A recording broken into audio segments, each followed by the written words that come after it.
Good morning my dear students. 18वीं video के साथ मैं दिनेश कुमार देव, कक्षा 11th जीव विज्ञान विषय माइटोकॉन्ड्रिया के कार्य चलेंगे। आज हमारे पिछले टॉपिक में बेटा हमने आपको माइटोकॉन्ड्रिया की संरचना के बारे में बताया था। माइटोकॉन्ड्रिया की खोज, परिभाषा और उसकी संरचना के बारे में आपको अध्ययन कराया था कि माइटोकॉन्ड्रिया वास्तव में क्या है, इसकी संरचना किससे मिलकर बनी होती है।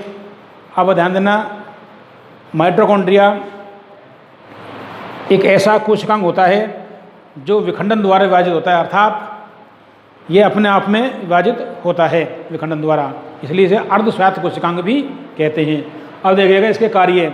आपने सुना होगा माइटोकॉन्ड्रिया को कोशिका का पावर हाउस मतलब बिजली घर या ऊर्जा घर भी कहते हैं। क्यों कहते हैं? क्योंकि इसमें ध्यान देना, क्योंकि इसमें ऑक्सीय श्वसन के दौरान एटीपी, ऑक्सीय श्वसन के दौरान ऊर्जा एटीपी के रूप में संचित एवं संग्रहित हो जाती है। अब ध्यान देना, जो कोशिकीय, जो जीव की या कोशिकाओं की विभिन्न जैविक क्रियाओं को संपन्न करने में उपयोग आती है, इसलिए इसे क्या बोलते हैं? जब जैविक क्रियाओं के लिए एटीपी, एडीपी और ऊर्जा के रूप में टूट जाती है और उसका उपयोग किया जाता है, तो एटीपी के रूप में इसमें ऊर्जा संचित हो जाती है, इसलिए इसे क्या कहते हैं? कोशिका का power house of the cell या कोशिका का बिजली घर भी कहते हैं। तो पहला कार्य देखो आप, ध्यान देना माइटोकॉन्ड्रिया को, और बहुत इंपॉर्टेंट है, परीक्षा में आता है ये,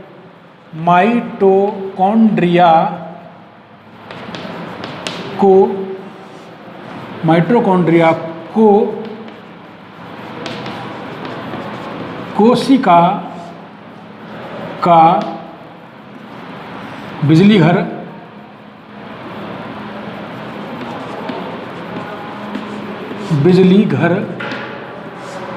या ऊर्जा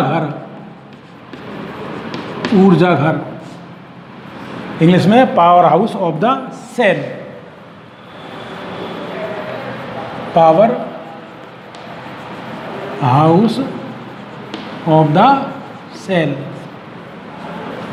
कहते हैं। तो बेटा कॉम्पिटिशन में प्रश्न आ जाते हैं, ध्यान देना कैसे आते हैं कि निम्न में से कौन सा कोशिकांग क्या कहलाता है? ऊर्जा घर या बिजली घर कहलाता है। तो माइटोकॉन्ड्रिया, तो माइटोकॉन्ड्रिया को कोशिका का बिजली घर या ऊर्जा घर कहते हैं। क्यों कहते हैं? क्योंकि ध्यान देना इसमें देखो, क्योंकि कारण देखो इसका, क्योंकि इसमें वायवीय श्वसन प्रकरण बोलो ऑक्सीय श्वसन,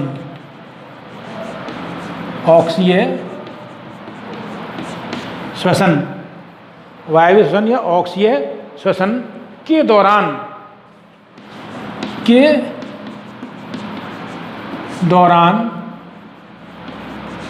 ऊर्जा एटीपी के रूप में, किस रूप में? ATP, adenosine triphosphate. एटीपी का पूरा नाम है एडेनोसिन ट्राइफॉस्फेट, ऐसे लिख लो आप। ऊर्जा एटीपी के रूप में संचित हो जाती है, इसका नाम भी लिख लो, आपको ध्यान रहेगा। ऊर्जा एटीपी, इसका पूरा नाम लिख लो एटीपी का, एडेनोसिन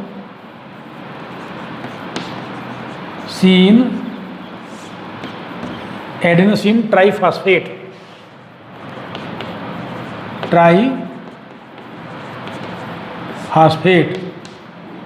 एडेनोसिन ट्राइफॉस्फेट ऊर्जा एटीपी के रूप में संचित हो जाती है या के रूप में संचित रहती है, बात एक ही हो जाती है। तो ऊर्जा किस रूप में? एटीपी के रूप में संचित रहती है। ध्यान देना, जो कोशिकाओं की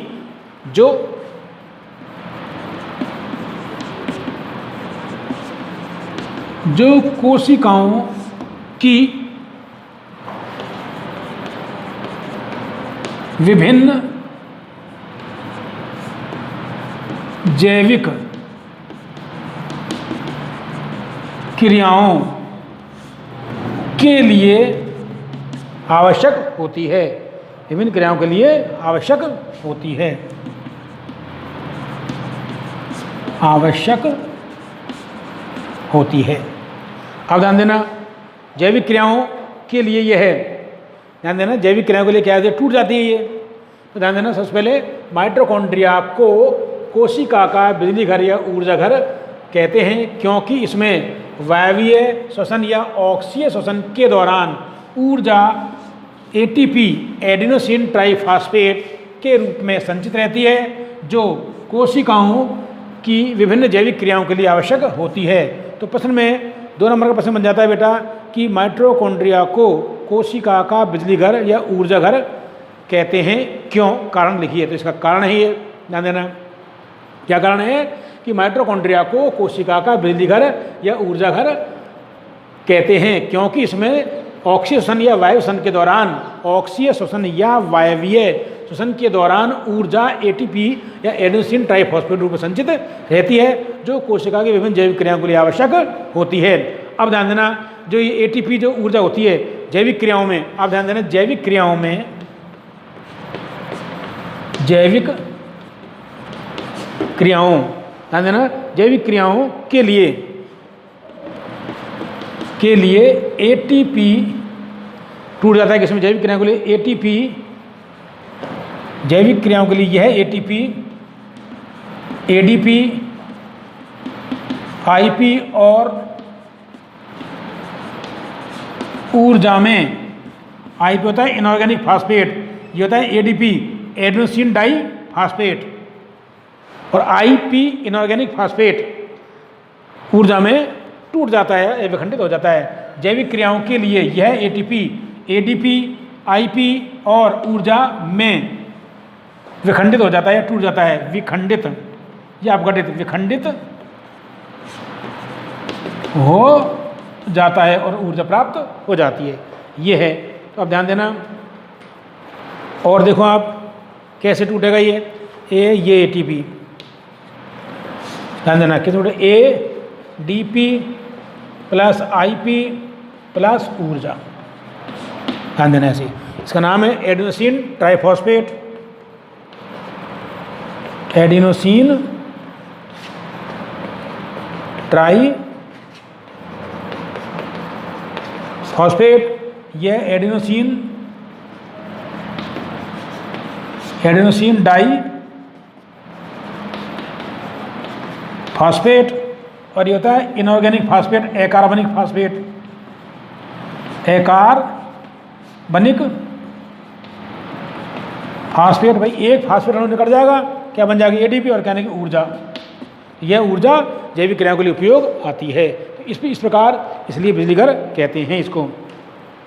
अब देखिएगा दूसरा कार्य, माइटोकॉन्ड्रिया प्रकाशीय श्वसन का महत्वपूर्ण अंग है, अर्थात प्रकाशीय श्वसन माइटोकॉन्ड्रिया में होता है। और इसके अलावा प्रकाशीय श्वसन, जो प्रकाश श्वसन होता है, फोटो रेस्पिरेशन, वो किस्म होता है, और मतलब 3 अंग होते हैं, पेरोक्सिसोम, हरितलवक और माइटोकॉन्ड्रिया। तो ध्यान देना, दूसरा कार्य है इसका, माइटोकॉन्ड्रिया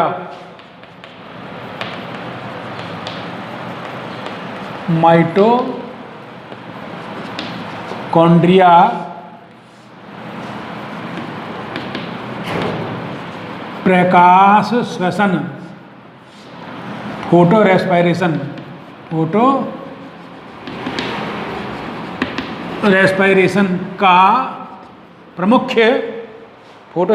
का प्रमुख कोशिकांग, या माइटोकॉन्ड्रिया प्रकाश श्वसन में, यूँ लिखो आप, प्रकाश श्वसन में भाग लेने वाला, प्रकाश श्वसन में भाग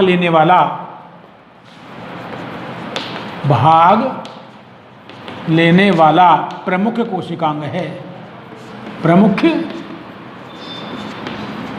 कोशिकांग है। ध्यान देना, प्रकाश श्वसन में भाग लेने वाला प्रमुख कोशिकांग है। जो प्रकाश श्वसन होता है कौन से पादप में होता है, ये ध्यान रखना।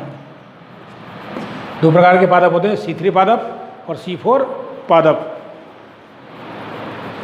तो यह C4 पादपों में होता है। तो देखिएगा, मतलब प्रकाश की उपस्थिति में श्वसन, अर्थात ये किसके लिए हानिकारक होता है, प्रकाश संश्लेषण के लिए। बताएंगे इसके बारे में आगे आपको। तो देखो कार्य देखो, पहले माइटोकॉन्ड्रिया प्रकाश श्वसन में भाग लेने वाला प्रमुख कोशिकांग होता है। अब देखिएगा आगे, और तीसरा कार्य है, इसको देखो। आपने सुना होगा NADP और NADPH2, FADH2, बताएंगे के बारे में आपको। तो माइटोकॉन्ड्रिया के मैट्रिक्स में जो विभिन्न एंजाइम, माइटोकॉन्ड्रिया के मैट्रिक्स में विभिन्न एंजाइमों द्वारा क्या होता है, क्रेब्स चक्र चलता है, तो उसमें ऊर्जा प्राप्त होती है। तो देखिएगा, ग्लाइकोलाइसिस द्वारा ग्लूकोज अणु का पायरुविक अम्ल में टूटना क्या होता है, इसी में ही होता है। तो क्रेब्स चक्र, इसमें एक कार्य और इसका सुना होगा आपने, क्रेब्स चक्र। क्रेब्स चक्र, तो ये क्या है कि इसमें क्या होता है, ग्लाइकोलाइसिस, ग्लाइकोलाइसिस द्वारा ग्लूकोज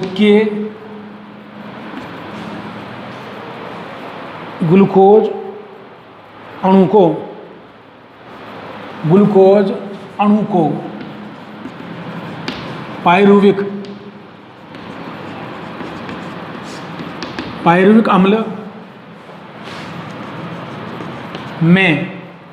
पायरुविक अम्ल में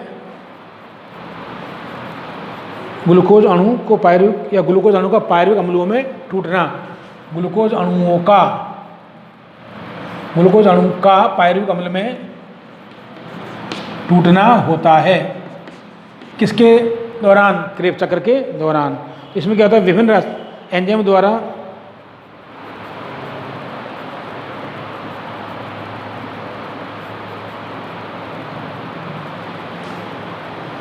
तो ये माइटोकॉन्ड्रिया के मैट्रिक्स में होती है क्रिया ये क्रेब्स चक्र की, जिससे ऑक्सीकरण होता है और पायरुविक अम्ल टूट जाता है। तो देखिएगा इसमें आगे कि विभिन्न एंजाइमों द्वारा क्या, विभिन्न एंजाइमों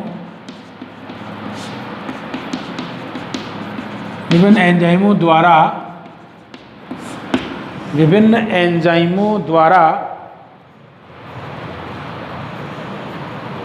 ऑक्सीकरण के रूप में, विभिन्न एंजाइमों द्वारा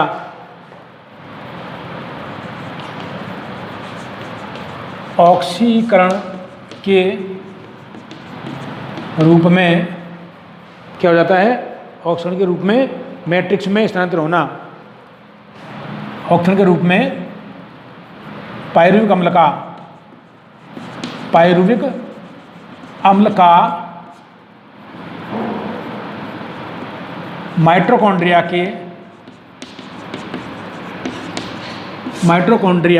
के मैट्रिक्स में स्थानांतरण होने को क्रेब्स चक्र कहते हैं। क्रेब्स चक्र कहते हैं। तो ध्यान देना, कहने का मतलब ये है, तो क्रेब्स चक्र क्रिया क्या होती है, माइटोकॉन्ड्रिया, तो ऑक्सीकारी क्रिया होती है ये। तो ग्लाइकोलाइसिस द्वारा ग्लूकोज अणु पायरुविक अम्ल में टूट जाता है, और यह पायरुविक अम्ल विभिन्न एंजाइमों द्वारा ऑक्सीकरण के रूप में पायरुविक अम्ल क्या होता है, पायरुविक अम्ल विभिन्न एंजाइमों द्वारा ऑक्सीकरण के रूप में माइटोकॉन्ड्रिया मैट्रिक्स में स्थानांतरित हो जाता है। यही क्रिया क्या कहलाती है, क्रेब्स चक्र कहलाती है। तो क्रेब्स चक्र, तो माइटोकॉन्ड्रिया में क्रेब्स चक्र का संचालन होता है, कहने का मतलब ये है, माइटोकॉन्ड्रिया में क्रेब्स चक्र का संचालन होता है, जो कि एक ऑक्सीकारी क्रिया होती है, ऑक्सीजन। अब आता है माइटोकॉन्ड्रिया की ऑक्सी फास्फोरिलीकरण। माइटोकॉन्ड्रिया में ऑक्सीकारी फास्फोरिलीकरण क्रिया होती है। तो देखो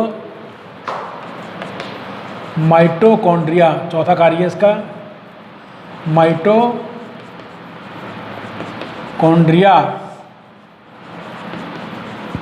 ऑक्सीकारी फास्फोरिलीकरण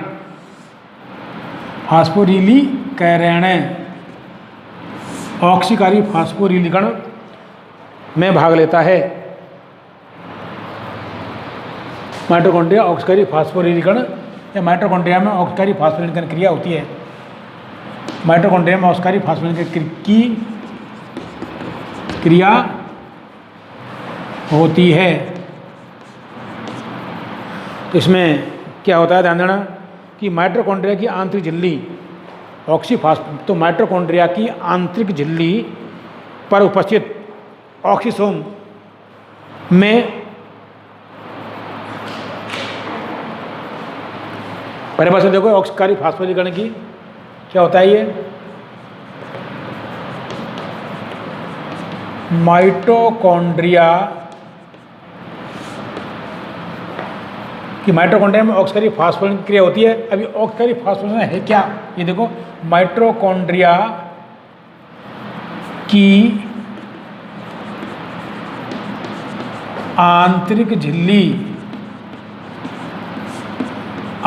झिल्ली में, माइटोकॉन्ड्रिया दोहरी झिल्ली से परिबद्ध कोशिकांग होता है। तो देखो माइटोकॉन्ड्रिया की आंतरिक झिल्ली में या आंतरिक झिल्ली पर स्थित, आंतरिक झिल्ली में स्थित या पर स्थित ऑक्सीसोम, कौन से कण होते हैं, ऑक्सीसोम या F1 कण।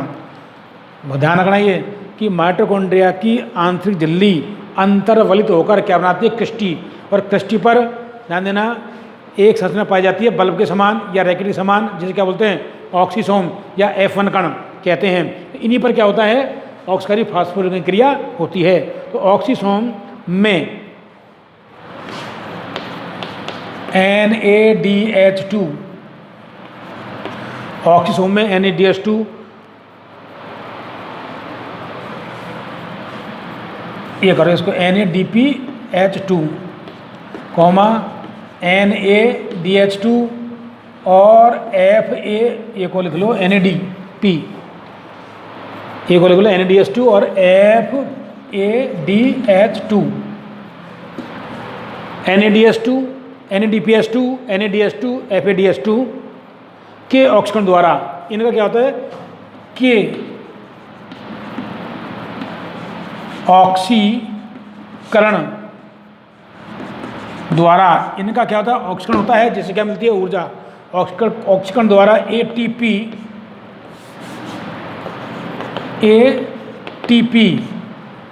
एटीपी का क्या होता है, निर्माण होता है।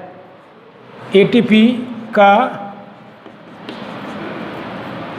निर्माण होता है, एटीपी का निर्माण होता है, जिसे ऑक्सीकारी, इसे ऑक्सीफॉस्फोरेशन या ऑक्सीकारी फास्फोराइलेशन, इसे ऑक्सीकारी फास्फोराइलेशन या फास्फोरिलीकरण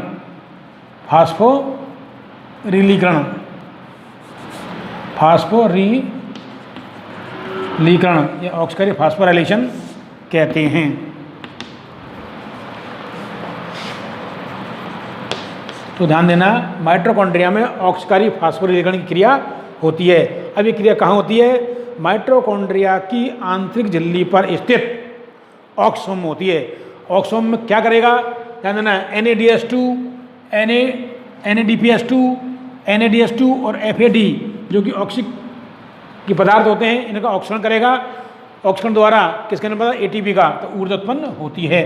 इसे क्या बोलते हैं, दोबारा सुने कि माइटोकॉन्ड्रिया की आंतरिक झिल्ली पर स्थित ऑक्सीसोम में NADPH2, NADH2, FADH2 के ऑक्सीकरण द्वारा एटीपी का निर्माण होता है, जिसे ऑक्सीकारी फास्फोरिलीकरण कहते हैं। तो ऑक्सीकारी फास्फोरिलीकरण क्रिया कहाँ होती है, माइटोकॉन्ड्रिया में होती है, जिससे ऊर्जा प्राप्त होती है। बहुत सारे क्वेश्चन बनते हैं कंपटीशन में अच्छे। तो माइटोकॉन्ड्रिया में एटीपी का निर्माण होता है और कहाँ होता है देख लीजिए आप, इन पदार्थों के द्वारा प्रकाश क्रिया होती है। तो और आगे देखो आप, क्रेब्स चक्र क्रिया होती है, ये कार्य करता है माइटोकॉन्ड्रिया, बहुत इंपॉर्टेंट है।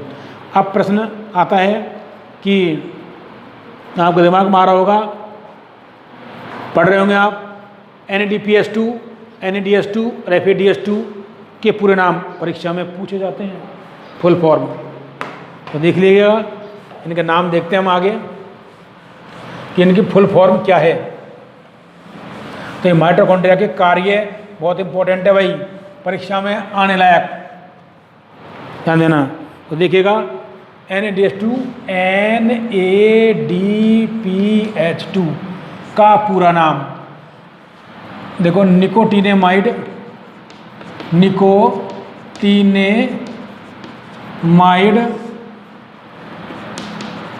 Adenine di nucleotide, nicotinamide adenine di nucleotide phosphate hydrogen, ये पूरा नाम है इसका। N से निकोटिनेमाइड, A से एडेनिन, D से डाई, ध्यान देना, nicotinamide adenine di nucleotide, D से डाई न्यूक्लियोटाइड, P से फास्फेट और S से हाइड्रोजन। तो ध्यान देना, nicotinamide adenine di nucleotide phosphate. दूसरा है NADH2, आराम से फास्फेट हटा दो, पूरा आ जाएगा। तो देखो, निकोटिनेमाइड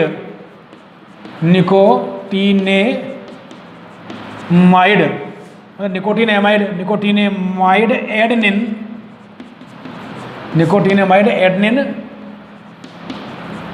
डाई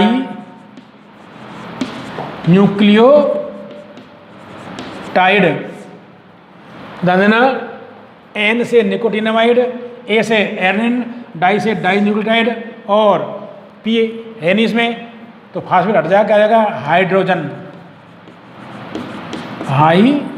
इनका पूरा नाम है। ये इनका ऑक्सीजन होता है, अच्छा पदार्थ होता है, इनका ऑक्सीजन होता है और क्या मिलती है, ऊर्जा, किस रूप में, ATP के रूप में। कहाँ होती है, ऑक्सीसोम में, माइटोकॉन्ड्रिया की आंतरिक झिल्ली पर स्थित ऑक्सीसोम में। अब आता है दूसरा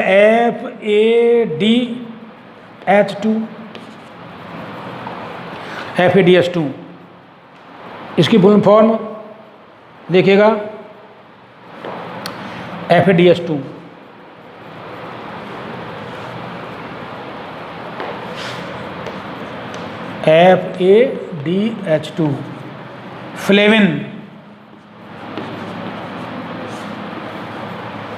flavin adenine di nucleotide hydrogen, flavin adenine di nucleotide hydrogen, क्या है इसका वो नाम, F से फ्लेविन, बाकी पूरा आ जाएगा एडेनिन डाई न्यूक्लियोटाइड हाइड्रोजन, ये हो जाएगा इसका। तो ये तीनों नाम पूछ जा सकती है परीक्षा में, एक नंबर है कि NADH का पूरा नाम बताइए या NADH2 का पूरा नाम बताइए। FAD flavin adenine di nucleotide hydrogen, NADH2 nicotinamide adenine di nucleotide hydrogen और NADPH2 nicotinamide adenine di nucleotide phosphate hydrogen. ये है सारा इसका। तो देखिएगा यहाँ पर आपका ये माइटोकॉन्ड्रिया समाप्त होता है, ध्यान देना। आगे का जो कोशिकांग है आपका बहुत अच्छा कोशिकांग है और केवल पादप कोशिकाओं में ही पाया जाता है, पादप कोशिका या हरे पादपों में या शैवालों में ही पाया जाता है। देखिएगा अगला बहुत इंपॉर्टेंट कोशिकांग चलेगा आपके लवक, क्या चलेगा, लवक। इसको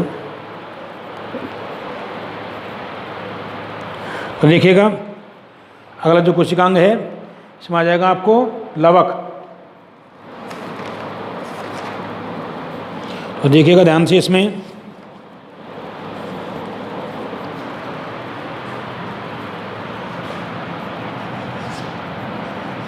लवक, प्लास्टिड, प्लास्टिड, ज़्यादा बड़ी हो गई पूंछ, प्लास्टिड, लवक। क्या होते हैं लवक, किसे कहते हैं, क्या परिभाषा है, तो इनकी खोज और कहाँ पाए जाते हैं, इनके प्रकार के बारे में अध्ययन हमें करना है, ये ढंग से ही पढ़ना है। तो अब मैं आपको वैज्ञानिक को नाम बताऊंगा, आप यूँ मत सुनो किस देश के वैज्ञानिक हैं, तो देश तो बेटा ध्यान रखना बहुत की बात, फिर भी कोशिश की जाएगी आपको कि वैज्ञानिकों के नाम खोज के बारे में देखो आप। तो सबसे पहले इसकी परिभाषा क्या होते हैं, प्लास्टिड, परिभाषा क्या है ये, ध्यान देना। दोहरी झिल्ली से परिबद्ध या दोहरी झिल्ली युक्त प्रकाश संश्लेषी यूकेरियोटिक, ध्यान देना, दोहरी झिल्ली से परिबद्ध यूकेरियोटिक पादप कोशिकांग, प्रकाश संश्लेषी तो हरितलाकों में आ जाए, कोई तो करनी है। दोहरी झिल्ली से परिबद्ध यूकेरियोटिक पादप कोशिकांग को लवक कहते हैं। तो देखना ध्यान से क्या परिभाषा है इसकी, कहाँ पाए जाते हैं, कोशिका द्रव में। कौन से पादप कोशिकाओं के, तो पादप कोशिकाओं के कोशिका द्रव में उपस्थित दोहरी झिल्ली से परिबद्ध यूकेरियोटिक कोशिकांग क्या कहलाता है, लवक कहलाता है। तो देखिएगा शॉर्ट में लिख लो आप, तो दोहरी झिल्ली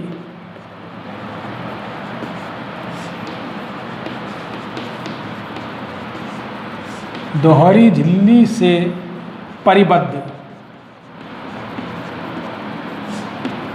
दोहरी झिल्ली से परिबद्ध यूकेरियोटिक स्पेशली पादप कोशिकांग, दोहरी झिल्ली से परिबद्ध यूकेरियोटिक पादप कोशिकांग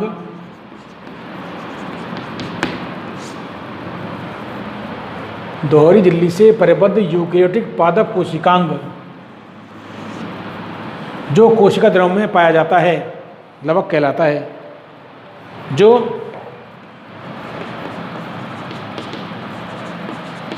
कोशिका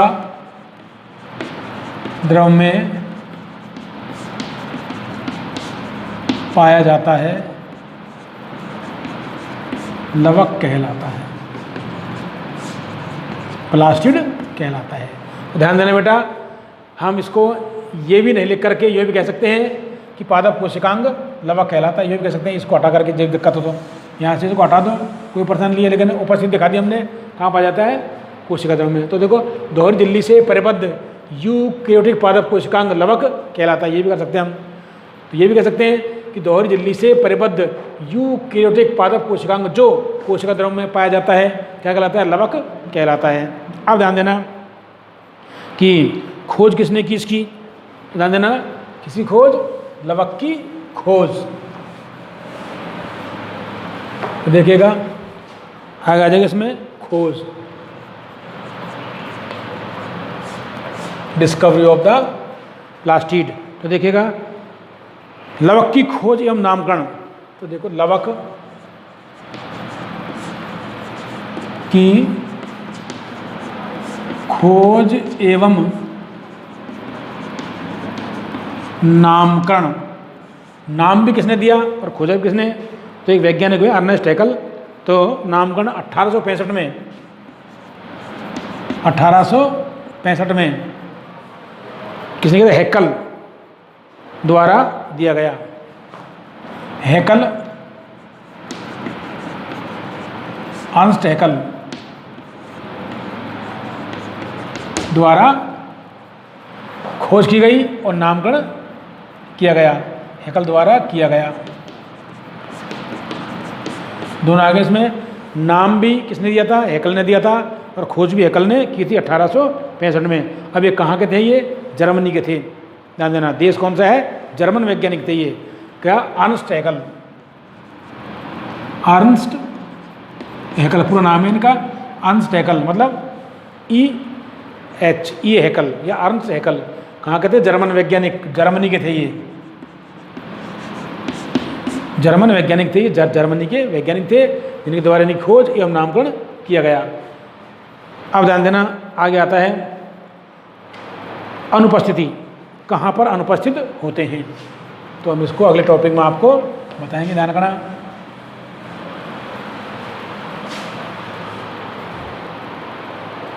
तो आगे आपको अगला टॉपिक इसको बताया जाएगा। धन्यवाद।